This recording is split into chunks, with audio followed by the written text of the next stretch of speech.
와, 정말 인생이 막장 드라마처럼 꼬여버린 한 가족이 있습니다. 그런데요, 이 엉망진창인 이야기 속에서 우리는 실패와 자유, 그리고 인간의 상상을 뛰어넘는 하나님의 계획이라는 놀라운 진실을 발견하게 될 거예요. 자, 이 고대 이야기 속으로 함께 들어가 보시죠. 살다 보면 그런 생각 들 때 있잖아요. 아, 내 실수 하나 때문에 인생 전체가 망가졌다고. 이제 돌이킬 수 없다고요? 다 끝났다고 생각하죠. 하지만 만약에 그 최악의 실패라고 생각했던 순간조차 사실은 더 큰 그림의 한 조각이었다면 어떨까요? 자, 오늘의 이야기는 야곱이라는 한 남자로부터 시작됩니다. 그는 정말 사랑했던 여인 라헬을 아내로 맡기 위해서 무려 7년이나 참고 일했거든요. 그런데 바로 그 결혼식 날 밤 정말 충격적인 배신을 당하게 됩니다. 결혼식 다음날 아침에 눈을 떠보니까 야곱 옆에 있는 사람이 자기가 그토록 사랑했던 아름다운 라헬이 아니었던 거예요. 바로 그녀의 언니, 야곱은 별로 마음에 두지 않았던 레아였습니다. 이 두 자매의 운명이 정말 극명하게 엇갈리는 순간이죠. 아니, 이게 어떻게 가능했을까요? 당시 결혼 풍습상 신부가 얼굴에 면사포를 썼고 또 캄캄한 밤이었으니까요.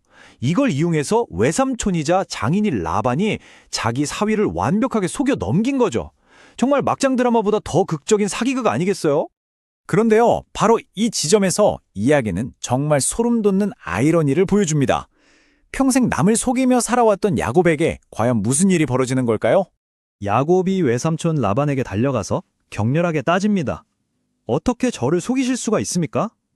그런데 이 말 어딘가 좀 익숙하게 들리지 않으세요? 핵심은 바로 이겁니다. 남을 속이는 데는 도 같았던 야곱이 이제는 자기가 했던 방식 그대로 당한 거예요. 자기가 형 에서에게 줬던 그 쓰라린 고통을 이제야 온몸으로 느끼게 된 거죠. 자기가 뿌린 씨앗을 그대로 거두게 된 셈입니다. 자, 상황을 좀 보세요. 아내는 둘인데 서로 질투하고 싸우죠. 꼼짝없이 14년을 더 일해야 하죠. 이런 끔찍하고 혼란스러운 상황 속에서 이런 질문이 들 수밖에 없습니다. 대체 하나님은 어디 계신 걸까요? 아시다시피 야곱은 과거에 하늘과 땅을 잇는 거대한 사닥다리를 본 적이 있는 사람입니다. 하나님의 임재를 상징하는 놀라운 환상이었죠.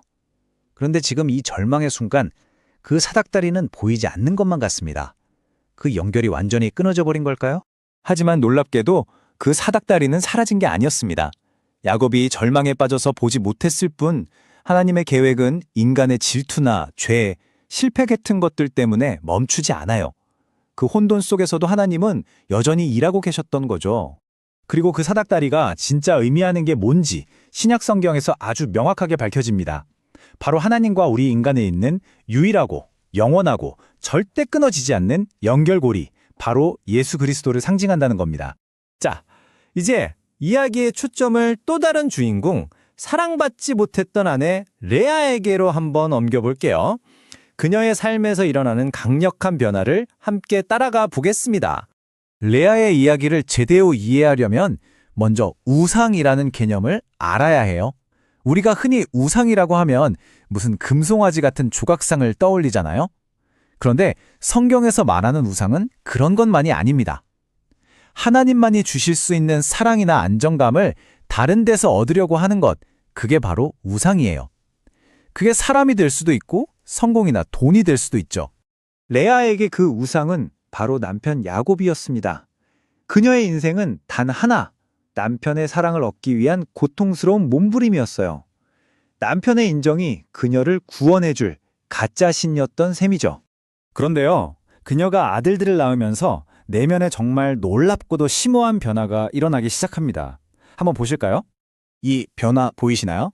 첫째 아들을 낳았을 때 그녀의 모든 관심은 온통 남편에게 쏠려 있어요. 이제 남편이 날 사랑하겠지, 남편이 나와 함께 하겠지. 그런데 넷째 아들 유다를 낳았을 때 드디어 그녀의 고백에서 남편이 사라집니다. 그리고 그 자리에 하나님이 들어오죠. 이제 내가 여호와를 찬송하리로다. 팀 켈러 목사님의 말처럼 우리가 다른 어떤 사람을 내 행복의 궁극적인 이유로 삼는 순간 우리는 자유로워지는 게 아니라 오히려 그 사람의 인정을 갈구하는 노예가 되어버리는 겁니다. 그 사람의 말 한마디, 눈빛 하나에 내 모든 게 좌지우지되는 거죠. 야의 이 극적인 변화가 바로 우리에게 진정한 자유로 가는 길이 무엇인지를 보여주고 있습니다. 이게 그녀의 이야기에서 우리가 얻어야 할 가장 중요한 교훈이에요. 보세요. 사랑의 순서를 바꾼 겁니다. 남편을 1순위에 두었을 때는 끊임없이 사랑을 구걸하는 노예의 삶이었지만 하나님을 1순위에 두자 넘치는 찬양과 자유를 누리는 삶으로 바뀐 거죠. 더 이상 남편의 사랑을 잃을까 두려워하지 않게 된 거예요. 그래서 결론은 이겁니다.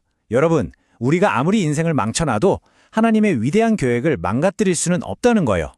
놀랍게도 남편에게 버림받았던 레아의 혈통에서 바로 그 넷째 아들 유다를 통해 다윗 왕이 나오고 궁극적으로 예수 그리스도가 태어났으니까요.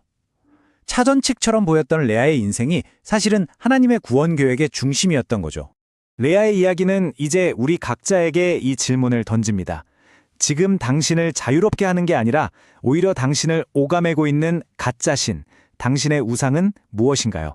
그리고 레아가 마침내 찾았던 그 진짜 자유를 당신은 어떻게 찾을 수 있을까요?